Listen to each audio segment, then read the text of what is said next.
Tone. It's a word that often gets thrown around when talking about fictional media, but is rarely explored in any actual depth.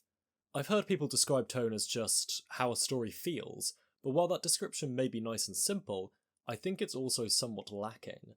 A better description of tone, in my opinion, would be that it is the attitude that the writer wants to convey to their audience about subjects in their story. To try and put it more simply, tone is how a writer presents certain topics in a story. For example, we could look at the subject of superhero vigilantism from two different writers.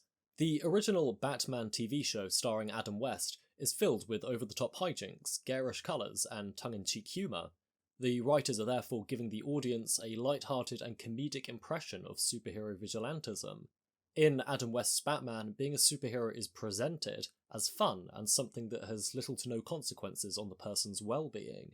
Christopher Nolan, however, presents a very different Batman in his Dark Knight film trilogy. In these stories, the atmosphere is darker, more dramatic, and doesn't shy away from the real-world consequences of what being a superhero vigilante entails. We see impactful violence and are told about the grim things that the villains do to people. The attitude towards superhero vigilantism here is that it is a lifestyle of hard choices and dark nights. Sorry I had to do that. That really takes its toll on the person. So, with those two case studies, I hope you now have a better understanding of what tone is, and I also hope you can see how important establishing tone is for a story. While every story has different emotional beats, times when you're supposed to feel sad, happy, excited, there is also almost always a single overarching tone that underlies it all. This is because having multiple tones can confuse or jar the audience. Think of an overarching tone as almost a promise to the audience about the kind of experience they're about to have. Imagine you went to see a kid's animated adventure film, but then halfway through the main character gets a brain hemorrhage and bleeds out, and suddenly the film becomes a dark drama about tragedy and loss. It would not only be pretty upsetting, but also a massive break in immersion, as the film would now feel like a completely different film than originally promised. Again, imagine if Christopher Nolan had randomly spliced parts of Adam West's Batman into his films.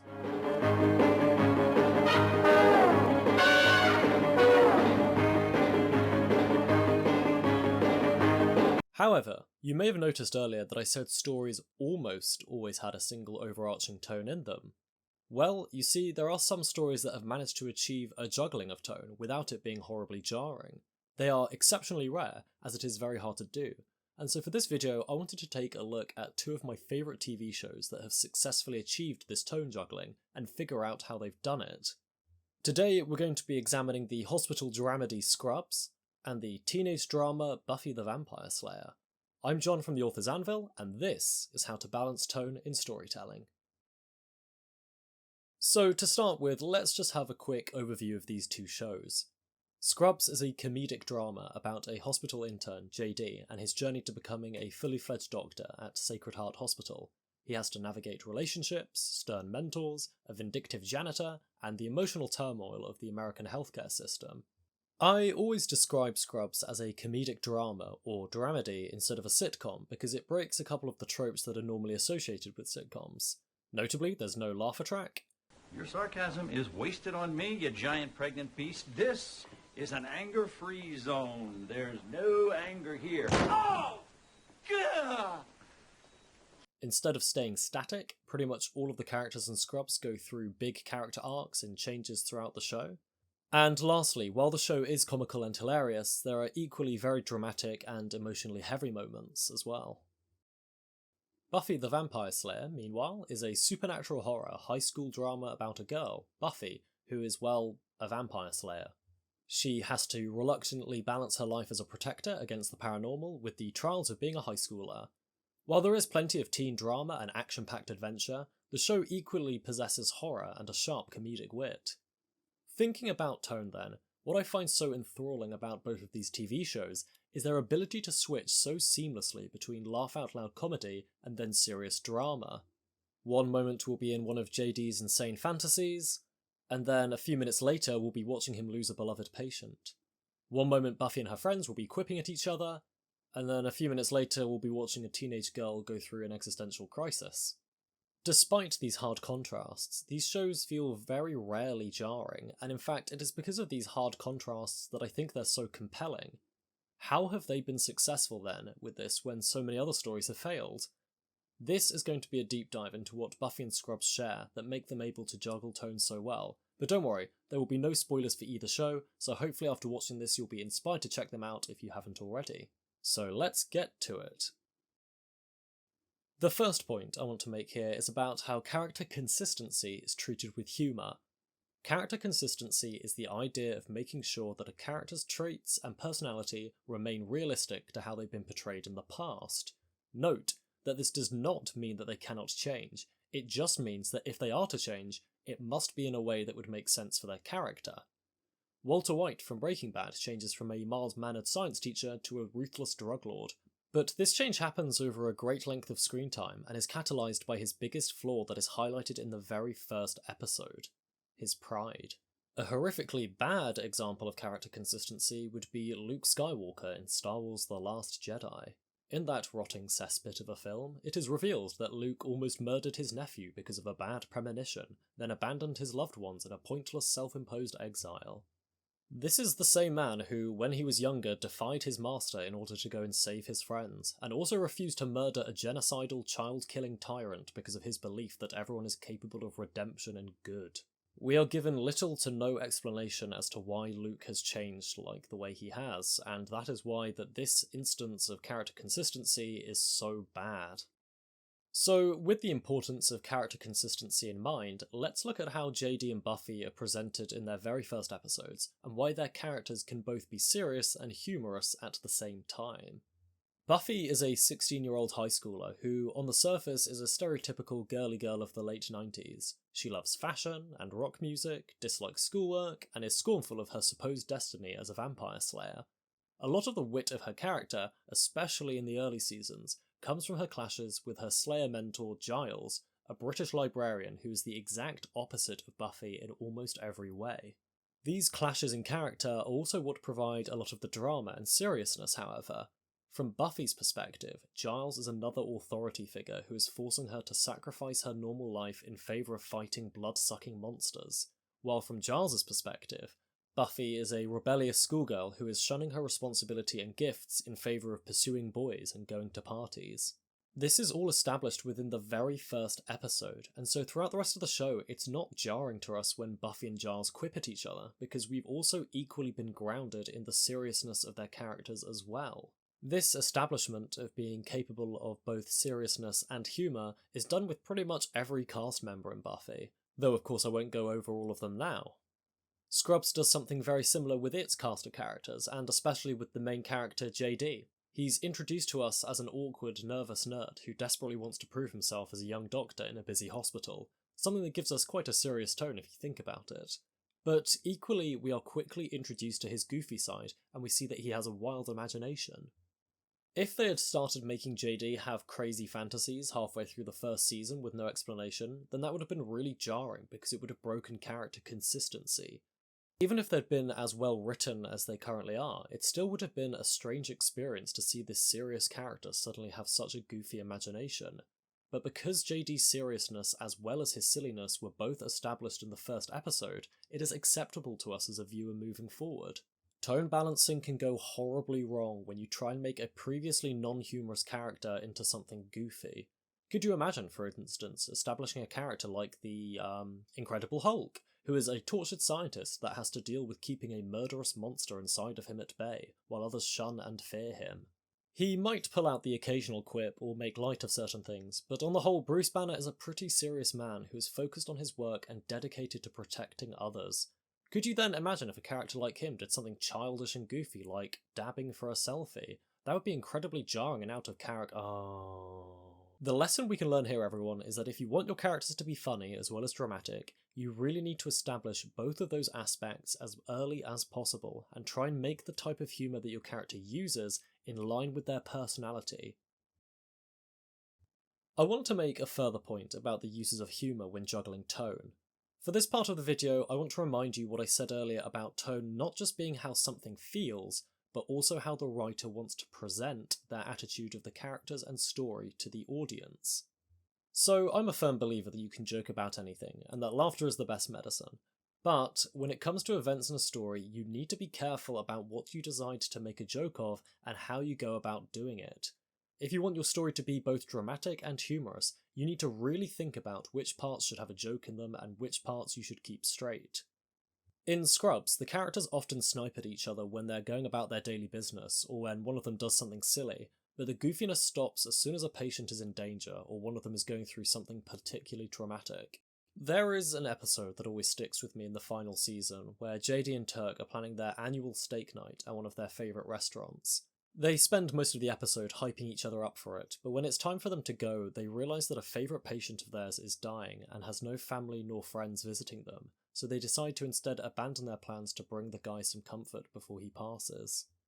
The goofiness of the episode is confined to the trivial nature of the steak night, while their treatment of the patient is presented with seriousness. The attitude of the writers is made clear. It is important to have fun with your friends, but it is equally important, if not more, to put aside that fun in favour of showing compassion towards the sick and dying. If JD and Turk had started doing their steak night dance in the middle of this scene, then it would have completely ruined the episode. Luckily, the writers knew the right time and place to insert the humour so that it didn't take away from the drama of the episode's theme. In Buffy, there are many moments in episodes where the gang makes light of dark situations, but almost always it's kind of a gallows humour that is clearly a coping mechanism for them. Most of the characters are after all just teenagers or young adults. But again, when a character goes through something particularly traumatic, the jokes and quips stop, because the writers want you to treat these characters seriously. Giles, I'm 16 years old. I don't want to die.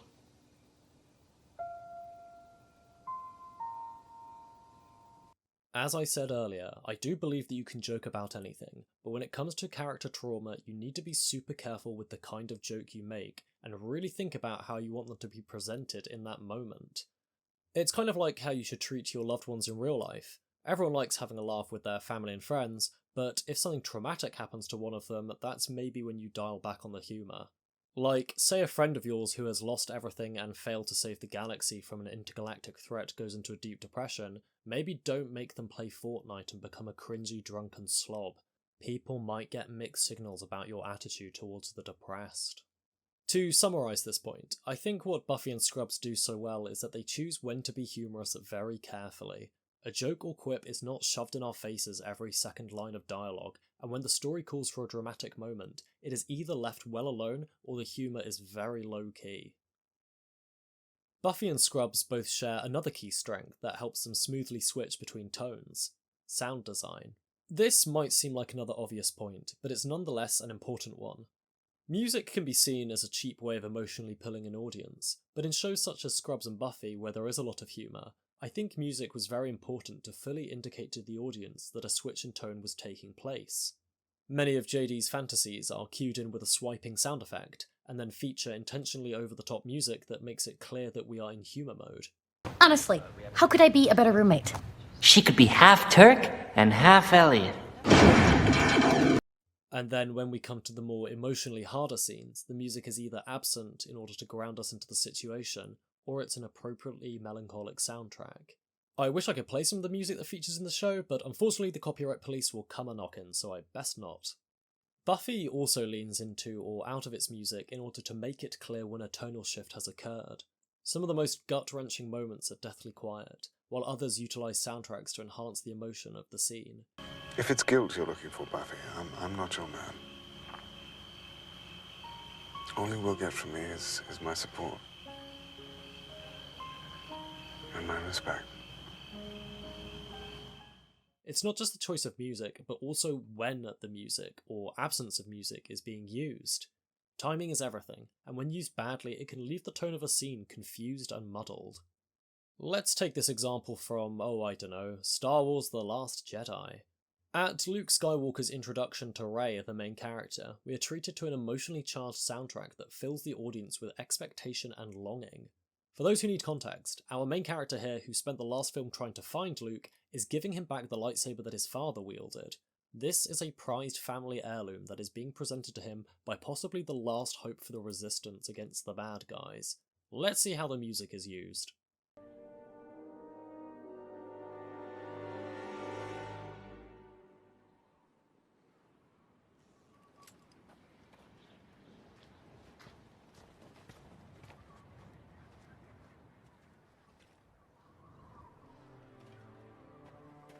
This is a scene that should be filled with layers of emotion and drama.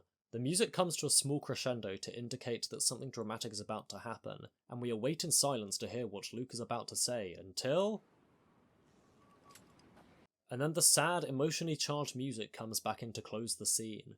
I have no idea what we are supposed to feel about Luke tossing his lightsaber comically over his shoulder like that. If it was supposed to be funny, then the director should have used more whimsical or light-hearted music to close the scene. If it was supposed to be dead serious, then he perhaps should have either kept the melancholy music playing throughout the entire scene, or should have kept us in silence for a lot longer and then closed the scene with nothing too. Or, actually written the scene better. Music should be used to enhance the emotion of a moment, and yes, while it can be cheesy or lazy to evoke emotion in the audience, when it's done badly, it can turn a dramatic or funny scene into a catastrophe. And no, Scrubs and Buffy are not perfect. Sometimes they do cheaply manipulate their audiences with evocative music, but they hit far more times than they miss, and when they do hit, they hit hard. The last thing I want to talk about is how both Buffy and Scrubs use different visual atmospheres to more easily switch between tones. Again, it goes without saying that the visuals in a TV show or film are very important, and the kind of lighting and camera direction that is used by the director goes a long way into establishing tone. I've noticed in Scrubs, for example, that a lot of the more dramatic scenes often take place in darker or more cramped spaces, while the less emotional scenes take place in brighter and more open environments. Of course there are exceptions, but even in a scene like this, in one of the more emotionally crushing episodes, we can see that the characters are still mostly in shadow, and that the funeral they attend straight after this exchange is also completely in shadow, despite it being a beautiful day. Nice and subtle there, Scrubs. Similar to what I was saying in regards to the music and sound design, the visuals in JD's comedic fantasies are also often made over the top with saturated colours or brighter lighting. Or, depending on the context of the fantasy, the directors will intentionally use cliches to make it even clearer that a joke is being made. This one, for example, where JD is being beaten at Connect 4 by Death, starts off with dark and dour lighting, but then we get that comical lightning effect right at the end of it. So when we are pulled back to reality, the visuals and lighting return to normal, and thus helps us switch tone to something more serious. Perhaps another reason why Scrubs is able to utilise different visual tones so quickly is due to its hospital setting. Hospitals are filled with lots of different environments that are designed to be easily accessible to each other, so the writers and directors of the show are given easier opportunities to choose the right kind of visual that suits the tone of the scene. Other shows, which have geographically different locations, might struggle with being able to naturally put their characters into different environments. Buffy, of course, also uses different locations and visual cues to help juggle tones as well. When the writers and directors want us to be scared, we're treated to dark and cramped sets that the camera either stays still for or rushes around frantically. When we cut back to drama, the camera holds for longer periods of time on the actor and actresses' faces so that we can absorb the emotion. And then for action scenes, we get all the usual hallmarks such as quick cuts between shots and wide shots to give us a good idea of the geography of the fight. There are exceptions to these tonal directing styles, of course, but on the whole, the show remains pretty consistent with them. Good cinematography and editing is something that you don't really notice most of the time, because the idea behind it is that the visuals are presented in a way that makes it as easy as possible for your brain to consume the content. Really, it's only when video editing is done badly where you notice its importance in TV and cinema. But rest assured that when done well, it really does make a difference to how a scene feels, and at the very least to how our subconscious brains react to such techniques. Despite having many directors and writers work on both Scrubs and Buffy, their visual styles do remain fairly consistent when presenting certain tones in their scenes, and this is yet another way in which I feel they're able to balance tones so effectively. So let's wrap up the 4 things that Buffy and Scrubs have in common that allow them to seamlessly switch between tones. Their characters are established early on as being capable of humour and drama that is fitting to their personality. Humour is inserted in very specific places and in a way that never overshadows the drama of a scene. Music and sound design is used to cue tonal shifts and clearly present the attitude of the writer towards the events taking place. And lastly, both use consistent visual techniques that are tied to particular tones. If you get nothing else from this video, I just want to stress how important it was for both of these shows to establish these varying tones as soon as possible. I think a lot of other stories that attempt to juggle multiple tones stumble when they start off as having one clear tone and then try to do another tone halfway through the story. I also want to stress that establishing multiple tones shouldn't just be limited to the writer's attitude towards the plot and themes of their stories, but also to their characters. Buffy and Scrubs are TV shows that serve as cultural icons to this day, and I hope that this video has shed some light as to why. The writers and directors attached to both shows knew how to have fun, but still respected the stories they were telling, and this clearly bled through to the cast members too. Both shows are an absolute joy to watch, and if you haven't already, I'd highly recommend watching them. They have their emotional highs, their emotional lows, you'll be laughing one second, and then you'll be crying the next. Seeing multiple tones used so effectively gives one the full human experience, and frankly I have yet to see another TV show that does it quite so well as these two. This was a fun video to make. I managed to talk about a writing topic that I find super interesting, while also talking about two of my favourite TV shows. Hooray for multitasking. I will probably end up making other videos about Scrubs and Buffy, but rest assured that I have lots of other types of content on this channel, so if you liked what you saw, then go check it out. I'd also be interested to see what TV shows, movies, books other people recommend that manage to achieve the same level of tone juggling that Buffy and Scrubs do. Pop them in the comments below. Regardless though, I really hope you enjoyed this video, hope you have a great day, and remember to keep writing.